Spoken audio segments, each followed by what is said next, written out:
Welcome and thank you for stopping by Sheila's Audiobooks, and I am Sheila.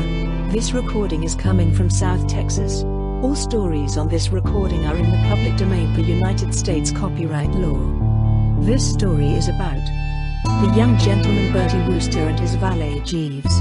The story was published in the Strand magazine in the United Kingdom in October 1924. Bertie's forgetful friend Biffy loses the woman he loves after he forgets her surname and address. He asks Bertie for help when he inadvertently gets engaged to the formidable Honoria Glossop instead.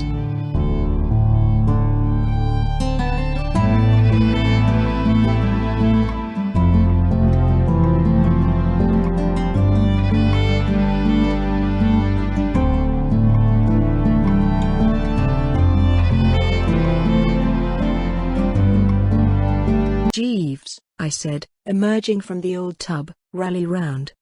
"Yes, sir." I beamed on the man with no little geniality. I was putting in a week or two in Paris at the moment, and there's something about Paris that always makes me feel fairly full of espièglerie and joie de vivre.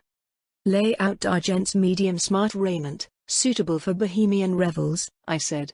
"I am lunching with an artist bloke on the other side of the river." "Very good, sir. And if anybody calls for me, Jeeves, say that I shall be back towards the quiet evenfall." "Yes, sir." "Mr. Biffin rang up on the telephone while you were in your bath." "Mr. Biffin? Good heavens. Amazing how one's always running across fellows in foreign cities, birds, I mean, whom you haven't seen for ages and would have betted weren't anywhere in the neighborhood. Paris was the last place where I should have expected to find old Biffy popping up. There was a time when he and I had been lads about town together, lunching and dining together practically every day. But some 18 months back his old godmother had died and left him that place in Herefordshire, and he had retired there to wear gaiters and prod cows in the ribs and generally be the country gentleman and landed proprietor. Since then I had hardly seen him. Old Biffy in Paris? What's he doing here? "He did not confide in me, sir," said Jeeves, a trifle frostily, I thought. It sounded somehow as if he didn't like Biffy. And yet they had always been matey enough in the old days. "Where's he staying?" "At the Hotel Avenida, Rue du Colisée, sir. He informed me that he was about to take a walk and would call this afternoon." "Well, if he comes when I'm out, tell him to wait. And now, Jeeves, mes gants, mon chapeau, et le wangé de monsieur. I must be popping." It was such a corking day and I had so much time in hand that near the Sorbonne I stopped my cab, deciding to walk the rest of the way. And I had hardly gone 3 steps and a half when there on the pavement before me stood old Biffy in person. If I had completed the last step I should have rammed him. "Biffy!" I cried. Well. He peered at me in a blinking kind of way, rather like one of his Herefordshire cows prodded unexpectedly while lunching. "Bertie," he gurgled, in a devout sort of tone. "Thank God." He clutched my arm. "Don't leave me, Bertie. I'm lost." "What do you mean, lost?" "I came out for a walk and suddenly discovered after a mile or two that I didn't know where on earth I was. I've been wandering round in circles for hours." "Why didn't you ask the way?" "I can't speak a word of French." "Well, why didn't you call a taxi?" "I suddenly discovered I'd left all my money at my hotel." "You could have taken a cab and paid it when you got to the hotel." "Yes, but suddenly I discovered, dash it, that I'd forgotten its name. And there in a nutshell you have Charles Edward Biffin. As vague and willen-headed a blighter as ever bit a sandwich. Goodness knows, and my Aunt Agatha will bear me out in this, I'm no mastermind myself, but compared with Biffy I'm one of the great thinkers of all time." "I'd give a shilling," said Biffy, wistfully, "to know the name of that hotel." "You can owe it me. Hotel Avenida, Rue du Colisée." "Bertie. This is uncanny. How the deuce did you know?" "That was the address you left with Jeeves this morning." "So it was. I had forgotten." "Well, come along and have a drink, and then I'll put you in a cab and send you home. I'm engaged for lunch, but I've plenty of time." We drifted to one of the 11 cafes which jostled each other along the street and I ordered restoratives. "What on earth are you doing in Paris?" I asked. "Bertie, old man," said Biffy, solemnly, "I came here to try and forget." "Well, you've certainly succeeded." "You don't understand. The fact is, Bertie, old lad, my heart is broken. I'll tell you the whole story. No, I say. I protested. But he was off. Last year, said Biffy, I buzzed over to Canada to do a bit of salmon fishing. I ordered another. If this was going to be a fish story, I needed stimulants. On the line of going to New York I met a girl. Biffy made a sort of curious gulping noise not unlike a bulldog trying to swallow half a cutlet in a hurry so as to be ready for the other half. Bertie, old man, I can't describe her. I simply can't describe her. This was all to the good. She was wonderful. We used to walk on the boat deck after dinner. She was on the stage. At least, sort of. How do you mean, sort of? Well, she had worked with a concert party and posed for artists and been a mannequin in a big dressmaker's and all that sort of thing, don't you know, said Biffy, vaguely. Anyway, she had saved up a few pounds and was on her way to see if she could get a job in New York. She told me all about herself. Her father ran a milk walk in Clapham. Or it may have been Cricklewood. At least, it was either a milk walk or a boot shop. Easily confused. What I'm trying to make you understand, said Biffy, is that she came of good, sturdy, respectable middle-class stock. Nothing flashy about her. The sort of wife any man might have been proud of. Well, whose wife was she? Nobody's. That's the whole point of the story. I wanted her to be mine, and I lost her. Had a quarrel, you mean? No, I don't mean we had a quarrel. I mean I literally lost her. The last I ever saw of her was in the customs sheds at New York. We were behind a pile of trunks, and I had just asked her to be my wife, and she had just said she would and everything was perfectly splendid, when a most offensive blighter in a peaked cap came up to talk about some cigarettes which he had found at the bottom of my trunk and which I had forgotten to declare. It was getting pretty late by then, for we hadn't docked till about 10:30, so I told Mabel to go on to her hotel and I would come round next day and take her to lunch. And since then I haven't set eyes on her. You mean she wasn't at the hotel? Probably she was. But you don't mean you never turned up? Bertie, old man, said Biffy, in an overwrought kind of way, for heaven's sake don't keep trying to tell me what I mean and what I don't mean.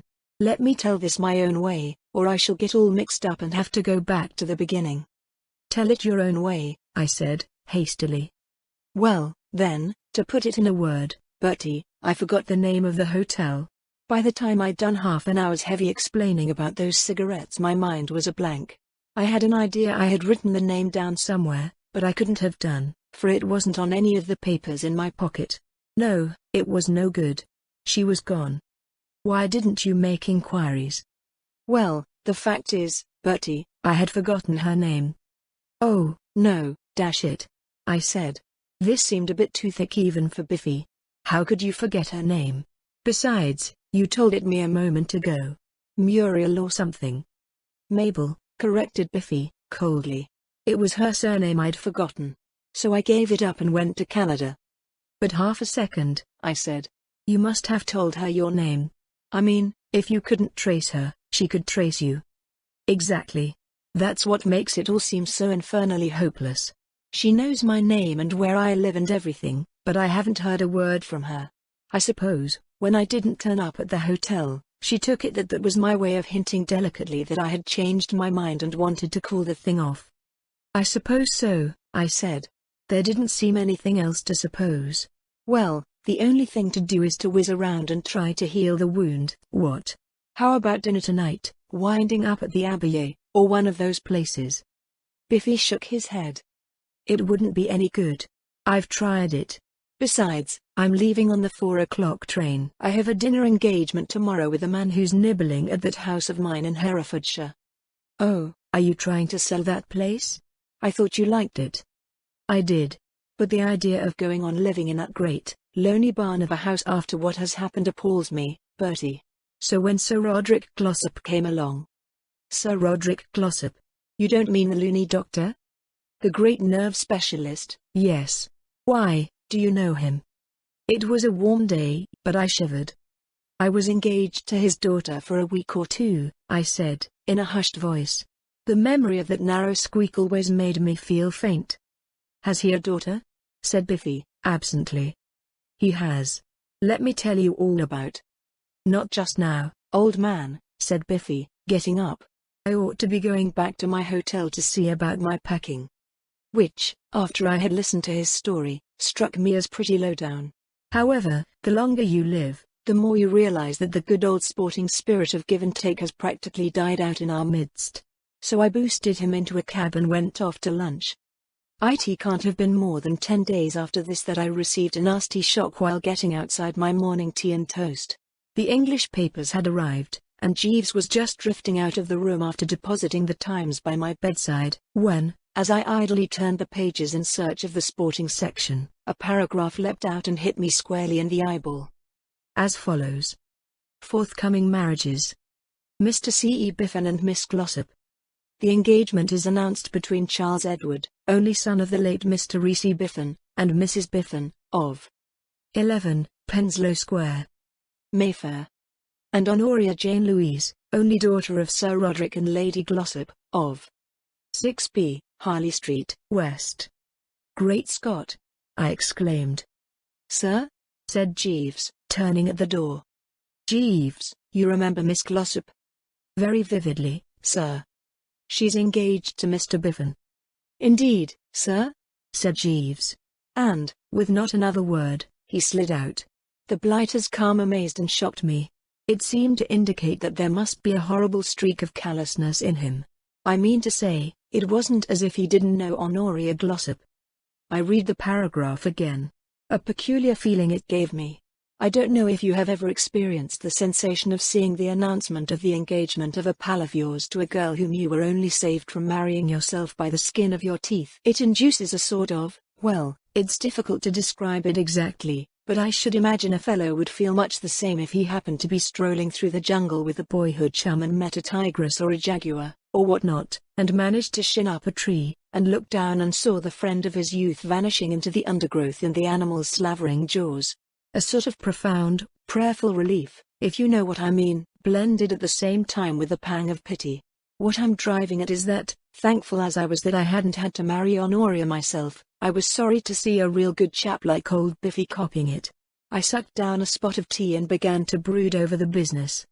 Of course, there are probably fellows in the world, tough, hardy blokes with strong chins and glittering eyes, who could get engaged to this Glossop menace and like it, but I knew perfectly well that Biffy was not one of them. Honoria, you see, is one of those robust, dynamic girls with the muscles of a welterweight and a laugh like a squadron of cavalry charging over a tin bridge. A beastly thing to have to face over the breakfast table. Brainy, moreover. The sort of girl who reduces you to pulp with 16 sets of tennis and a few rounds of golf and then comes down to dinner as fresh as a daisy, expecting you to take an intelligent interest in Freud. If I had been engaged to her another week, her old father would have had one more patient on his books, and Biffy is much the same quiet sort of peaceful, inoffensive bird as me. I was shocked, I tell you, shocked.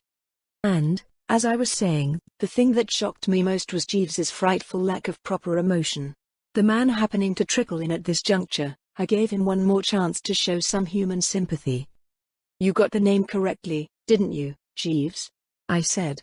Mr. Biffin is going to marry Honoria Glossop, the daughter of the old boy with the egg-like head and the eyebrows.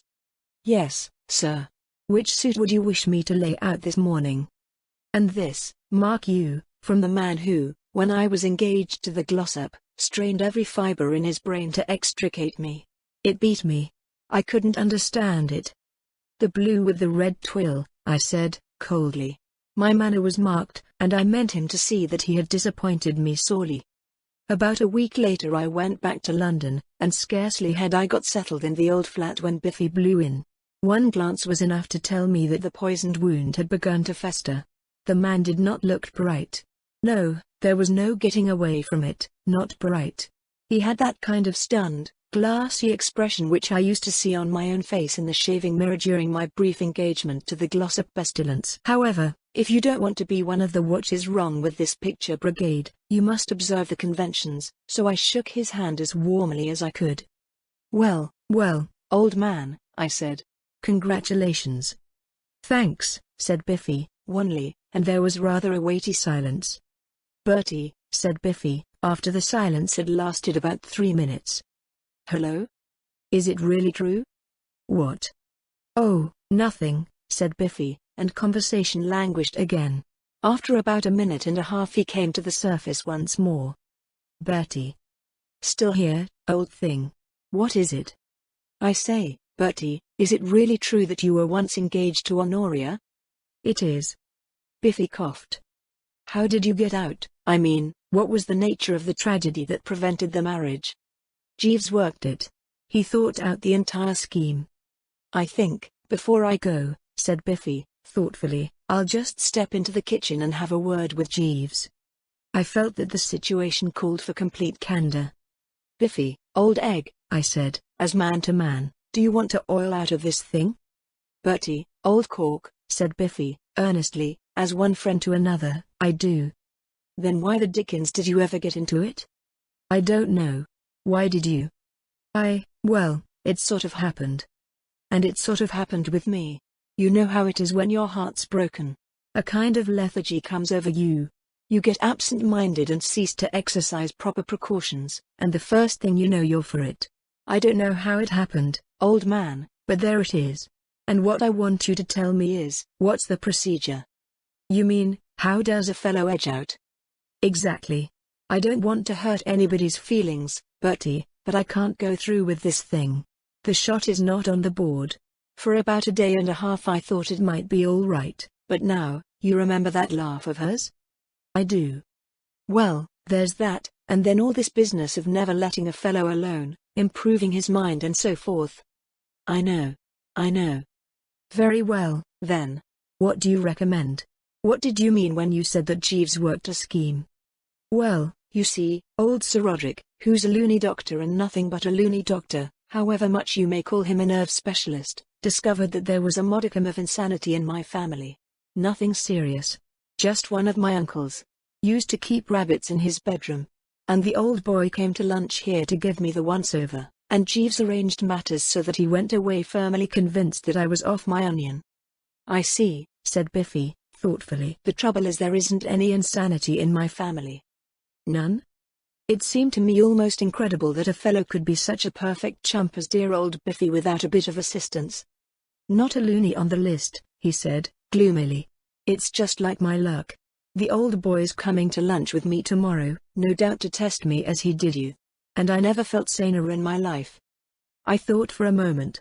The idea of meeting Sir Roderick again gave me a cold shivery feeling, but when there is a chance of helping a pal we Woosters have no thought of self. "Look here, Biffy," I said, "I'll tell you what. I'll roll up for that lunch.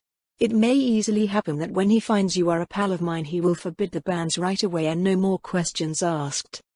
"Something in that," said Biffy, brightening. "Awfully sporting of you, Bertie."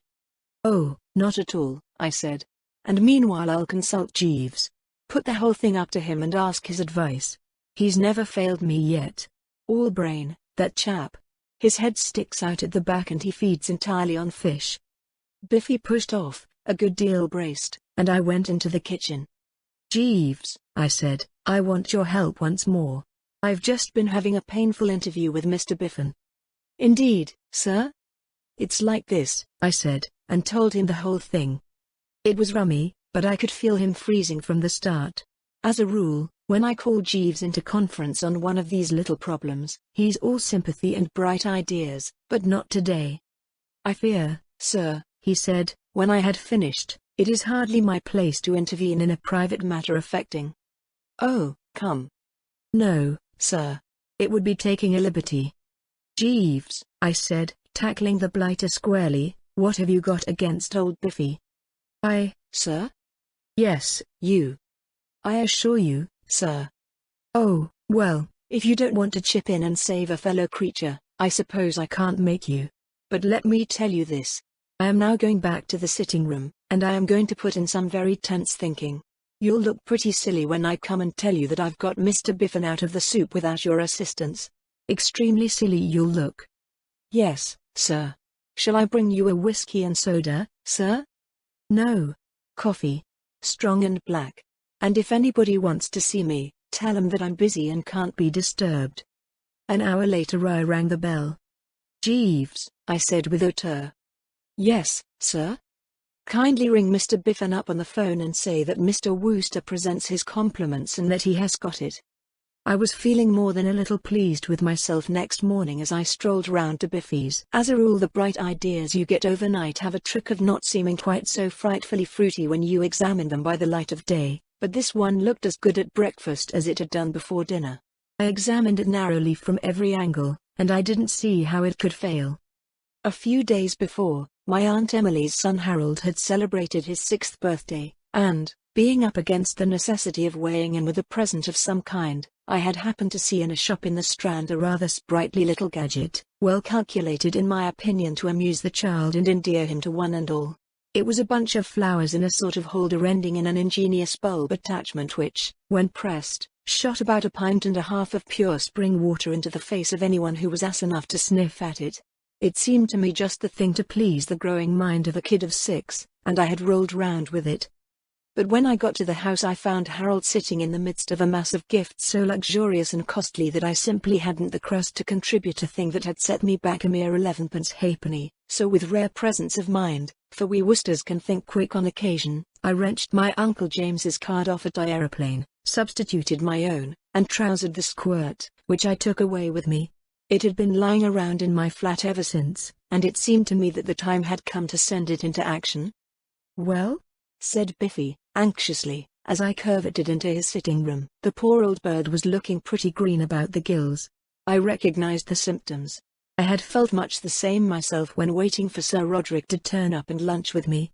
How the deuce people who have anything wrong with their nerves can bring themselves to chat with that man, I can't imagine, and yet he has the largest practice in London. Scarcely a day passes without his having to sit on somebody's head and ring for the attendant to bring the straight waistcoat, and his outlook on life has become so jaundiced through constant association with coves who are picking straws out of their hair that I was convinced that Biffy had merely got to press the bulb and nature would do the rest. So I patted him on the shoulder and said, "It's all right, old man." "What does Jeeves suggest?" asked Biffy, eagerly. "Jeeves doesn't suggest anything." "But you said it was all right." "Jeeves isn't the only thinker in the Wooster home, my lad. I have taken over your little problem, and I can tell you at once that I have the situation well in hand." "You?" said Biffy. His tone was far from flattering. It suggested a lack of faith in my abilities, and my view was that an ounce of demonstration would be worth a ton of explanation. I shoved the bouquet at him. "Are you fond of flowers, Biffy?" I said. "Eh? Smell these." Biffy extended the old beak in a careworn sort of way, and I pressed the bulb as per printed instructions on the label. I do like getting my money's worth. 11 halfpenny the thing had cost me, and it would have been cheap at double. The advertisement on the outside of the box had said that its effects were indescribably ludicrous, and I can testify that it was no overstatement. Poor old Biffy leapt 3 feet in the air and smashed a small table. "There," I said. The old egg was a trifle incoherent at first, but he found words fairly soon and began to express himself with a good deal of warmth. "Calm yourself, laddie," I said, as he paused for breath. It was no mere jest to pass an idle hour. It was a demonstration. "Take this, Biffy, with an old friend's blessing, refill the bulb, shove it into Sir Roderick's face, press firmly, and leave the rest to him. I'll guarantee that in something under 3 seconds the idea will have dawned on him that you are not required in his family." Biffy stared at me. "Are you suggesting that I squirt Sir Roderick?" "Absolutely. Squirt him good. Squirt as you have never squirted before." "But..." He was still yammering at me in a feverish sort of way when there was a ring at the front door bell. "Good Lord!" cried Biffy, quivering like a jelly. "There he is. Talk to him while I go and change my shirt." I had just time to refill the bulb and shove it beside Biffy's plate, when the door opened and Sir Roderick came in. I was picking up the fallen table at the moment, and he started talking brightly to my back. "Good afternoon. I trust I am not, Mr. Wooster." I'm bound to say I was not feeling entirely at my ease. There is something about the man that is calculated to strike terror into the stoutest heart. If ever there was a bloke at the very mention of whose name it would be excusable for people to tremble like aspens, that bloke is Sir Honoria Glossop. He has an enormous bald head, all the hair which ought to be on it seeming to have run into his eyebrows, and his eyes go through you like a couple of death rays. "How are you? How are you? How are you?" I said, overcoming a slight desire to leap backwards out of the window. "Long time since we met, What? Nevertheless, I remember you most distinctly, Mr. Wooster. That's fine, I said. Old Biffy asked me to come and join you in mangling a bit of lunch. He waggled the eyebrows at me. Are you a friend of Charles Biffin? Oh, rather. Been friends for years and years. He drew in his breath sharply, and I could see that Biffy's stock had dropped several points. His eye fell on the floor, which was strewn with things that had tumbled off the upset table. Have you had an accident? He said. Nothing serious, I explained. Old Biffy had some sort of fit or seizure just now and knocked over the table. A fit? Or seizure? Is he subject to fits? I was about to answer, when Biffy hurried in. He had forgotten to brush his hair, which gave him a wild look, and I saw the old boy direct a keen glance at him. It seemed to me that what you might call the preliminary spade work had been most satisfactorily attended to and that the success of the good old bulb could be in no doubt whatever. Biffy's man came in with the nose bags and we sat down to lunch. It looked at first as though the meal was going to be one of those complete frosts which occur from time to time in the career of a constant luncher-out. Biffy, a very C3 host, contributed nothing to the feast of reason and flow of soul beyond an occasional hiccup, and every time I started to pull a nifty, Sir Roderick swung round on me with such a piercing stare that it stopped me in my tracks.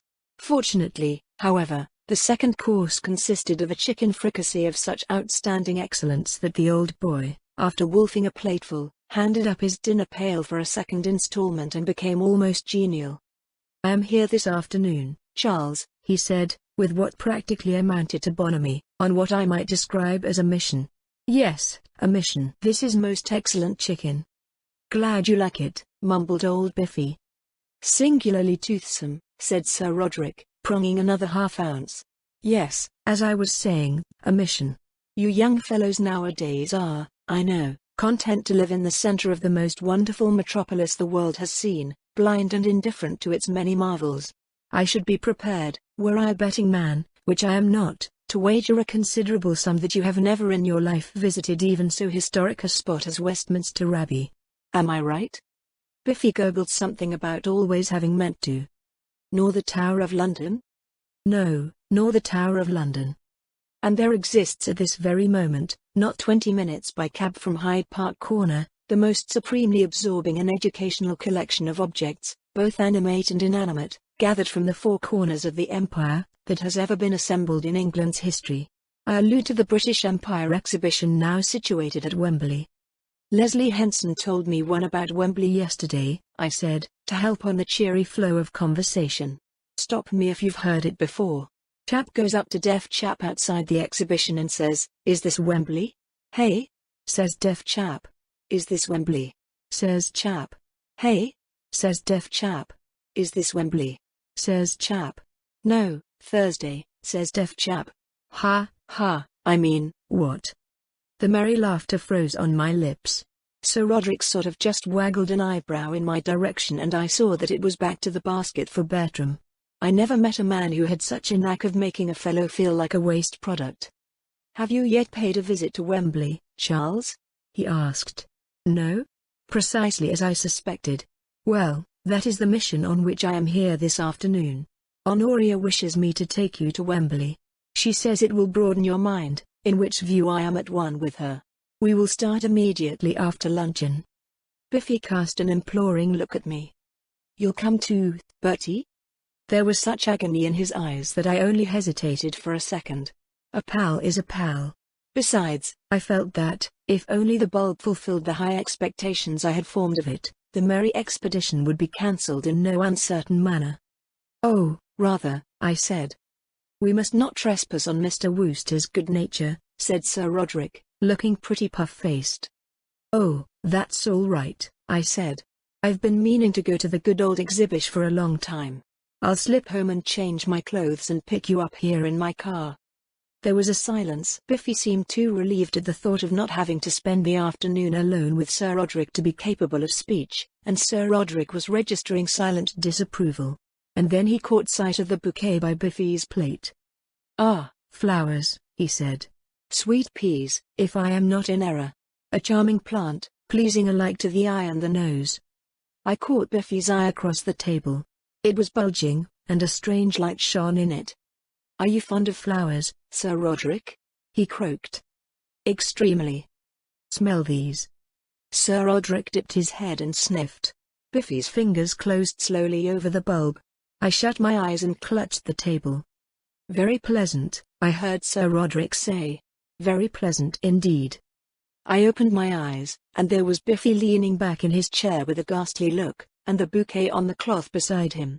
I realized what had happened. In that supreme crisis of his life, with his whole happiness depending on a mere pressure of the fingers, Biffy, the poor spineless fish, had lost his nerve. My closely reasoned scheme had gone fut. Jeeves was fooling about with the geraniums in the sitting room window box when I got home. "They make a very nice display, sir," he said, cocking a paternal eye at the things. "Don't talk to me about flowers," I said. "Jeeves, I know now how a general feels when he plans out some great scientific movement and his troops let him down at the 11th hour." "Indeed, sir?" "Yes," I said, and told him what had happened. He listened thoughtfully. "A somewhat vacillating and changeable young gentleman, Mr. Biffin," was his comment when I had finished. "Would you be requiring me for the remainder of the afternoon, sir?" "No. I'm going to Wembley. I just came back to change and get the car. Produce some fairly durable garments which can stand getting squashed by the many-headed, Jeeves, and then phone to the garage." "Very good, sir. The grey Cheviot lounge will, I fancy, be suitable. Would it be too much if I asked you to give me a seat in the car, sir? I had thought of going to Wembley myself this afternoon." "Eh? Oh, all right. Thank you very much, sir." I got dressed, and we drove round to Biffy's flat. Biffy and Sir Roderick got in at the back and Jeeves climbed into the front seat next to me. Biffy looked so ill-attuned to an afternoon's pleasure that my heart bled for the blighter, and I made one last attempt to appeal to Jeeves's better feelings. "I must say, Jeeves," I said, "I'm dashed disappointed in you." "I am sorry to hear that, sir." "Well, I am dashed disappointed. I do think you might rally round. Did you see Mr. Biffin's face?"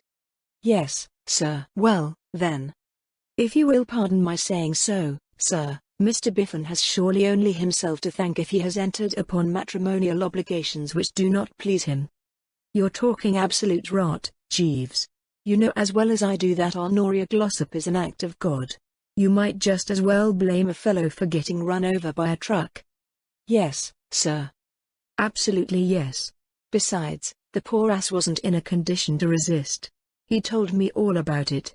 He had lost the only girl he had ever loved, and you know what a man's like when that happens to him." "How was that, sir?" "Apparently he fell in love with some girl on the boat going over to New York, and they parted at the customs sheds, arranging to meet next day at her hotel. Well, you know what Biffy's like. He forgets his own name half the time. He never made a note of the address, and it passed clean out of his mind. He went about in a sort of trance, and suddenly woke up to find that he was engaged to Honoria Glossop." "I did not know of this, sir." "I don't suppose anybody knows of it except me. He told me when I was in Paris. I should have supposed it would have been feasible to make inquiries, sir." "That's what I said. But he had forgotten her name." "That sounds remarkable, sir." "I said that, too. But it's a fact. All he remembered was that her Christian name was Mabel. Well, you can't go scouring New York for a girl named Mabel, what?" "I appreciate the difficulty, sir." "Well, there it is, then." "I see, sir." We had got into a mob of vehicles outside the exhibition by this time, and, some tricky driving being indicated, I had to suspend the conversation. We parked ourselves eventually and went in. Jeeves drifted away, and Sir Roderick took charge of the expedition. He headed for the Palace of Industry, with Biffy and myself trailing behind. "Well, you know, I have never been much of a lad for exhibitions. The citizenry in the mass always rather puts me off, and after I have been shuffling along with the multitude for a quarter of an hour or so I feel as if I were walking on hot bricks. About this particular binge, too, there seemed to me a lack of what you might call human interest. I mean to say, millions of people, no doubt, are so constituted that they scream with joy and excitement at the spectacle of a stuffed porcupine fish or a glass jar of seeds from Western Australia, but not Bertram. No, if you will take the word of one who would not deceive you, not Bertram. By the time we had tottered out of the Gold Coast village and were working towards the Palace of Machinery, everything pointed to my shortly executing a quiet sneak in the direction of that rather jolly Planters Bar in the West Indian section.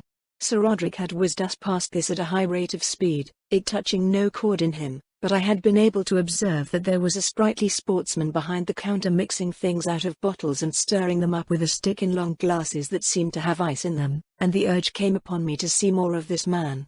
I was about to drop away from the main body and become a straggler, when something pulled at my coat sleeve.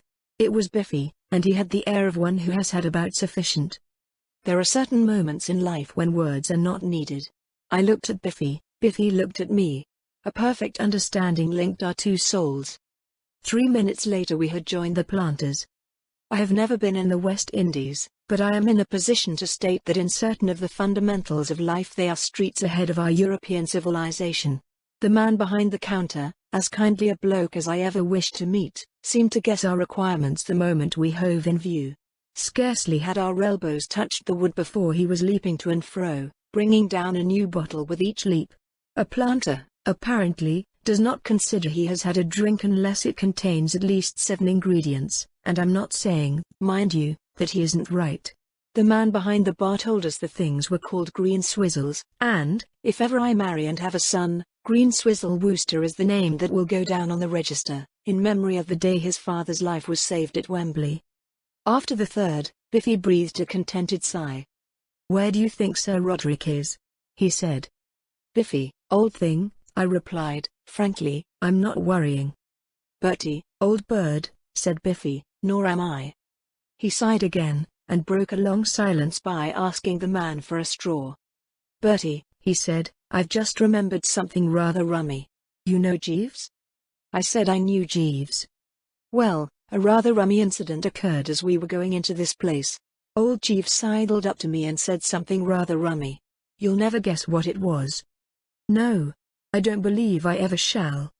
"Jeeves said," proceeded Biffy, earnestly, and I am quoting his very words, "Jeeves said, Mr. Biffin, addressing me, you understand." "I understand."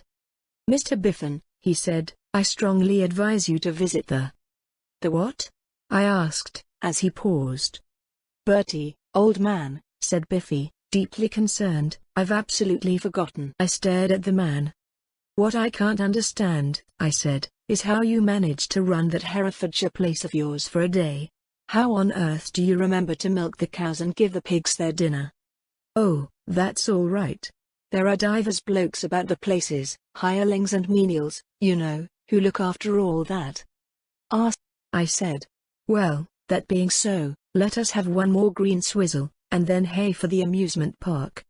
When I indulged in those few rather bitter words about exhibitions, it must be distinctly understood that I was not alluding to what you might call the more earthy portion of these curious places. I yield to no man in my approval of those institutions where on payment of £1 you are permitted to slide down a slippery runway sitting on a mat.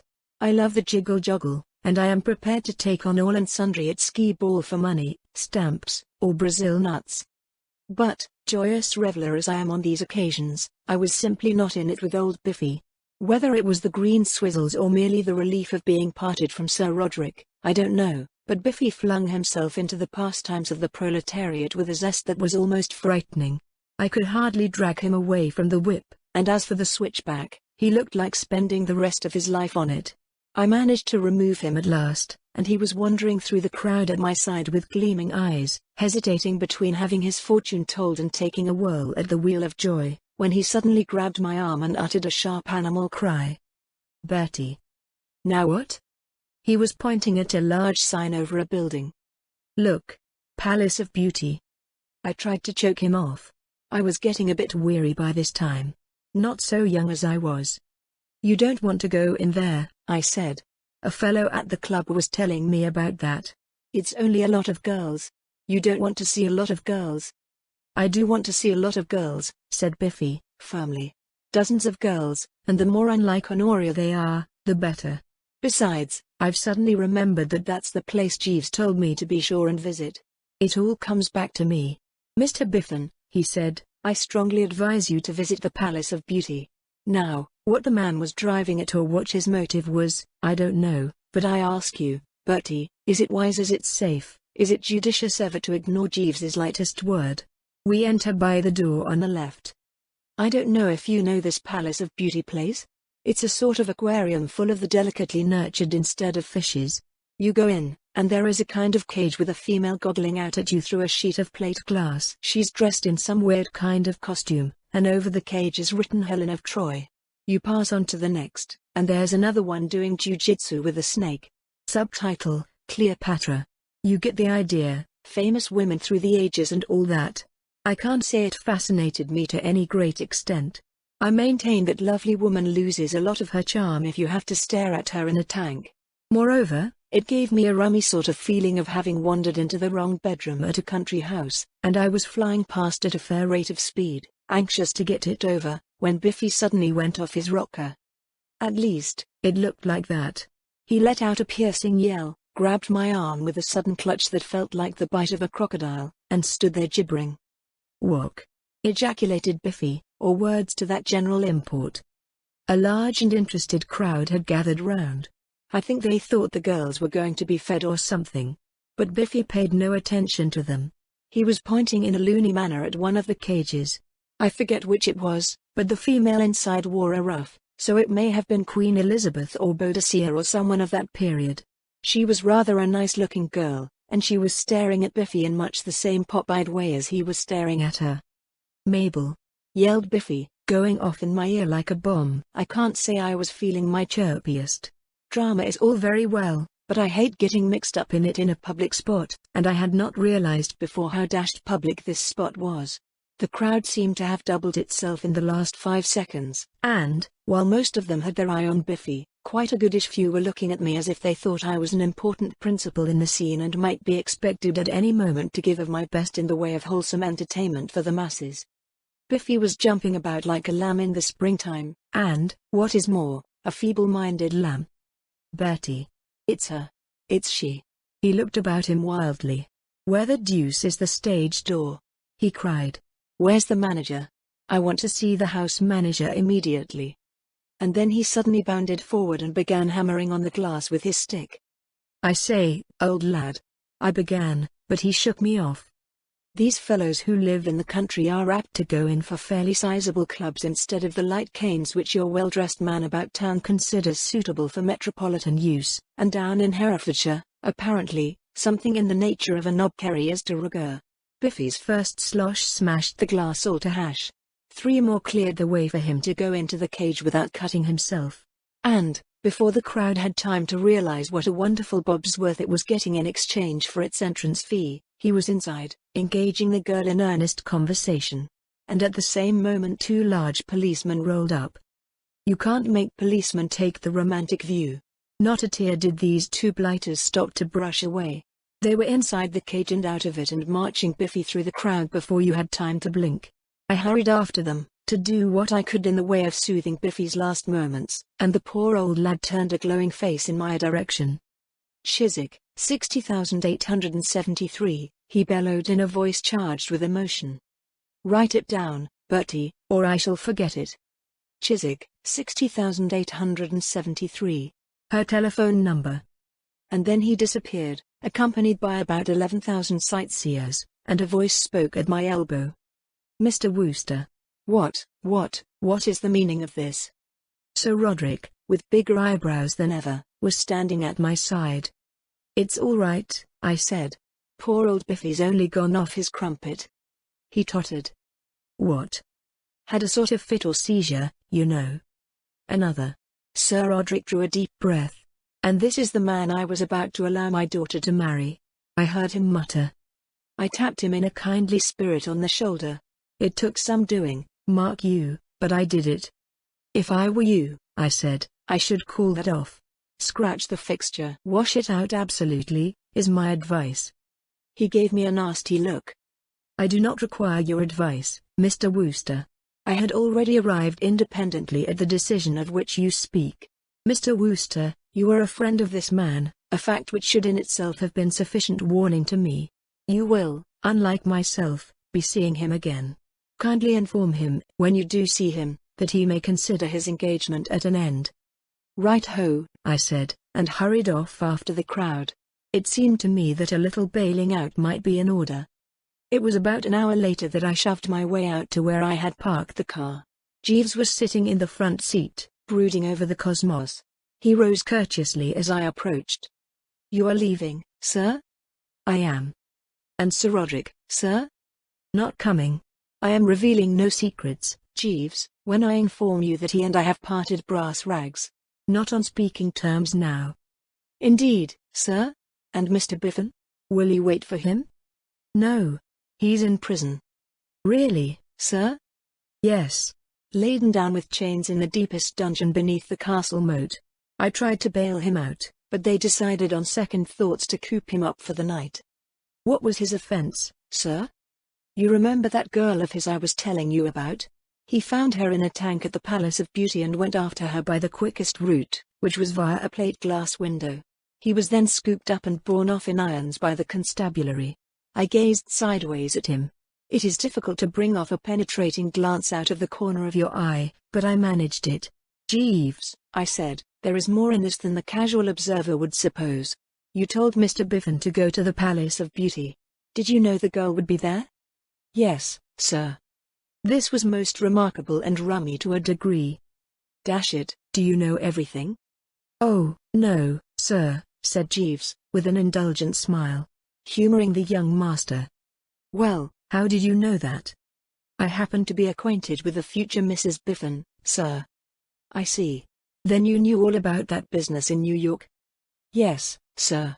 And it was for that reason that I was not altogether favorably disposed towards Mr. Biffin when you were first kind enough to suggest that I might be able to offer some slight assistance. I mistakenly supposed that he had been trifling with a girl's affections, sir. But when you told me the true facts of the case, I appreciated the injustice I had done to Mr. Biffin and endeavored to make amends." "Well, he certainly owes you a lot. He's crazy about her." "That is very gratifying, sir. And she ought to be pretty grateful to you, too. Old Biffy's got 15,000 a year, not to mention more cows, pigs, hens, and ducks than he knows what to do with. A dashed useful bird to have in any family." "Yes, sir." "Tell me, Jeeves," I said, "how did you happen to know the girl in the first place?" Jeeves looked dreamily out into the traffic. "She is my niece, sir. If I might make the suggestion, sir, I should not jerk the steering wheel with quite such suddenness. We very nearly collided with that omnibus."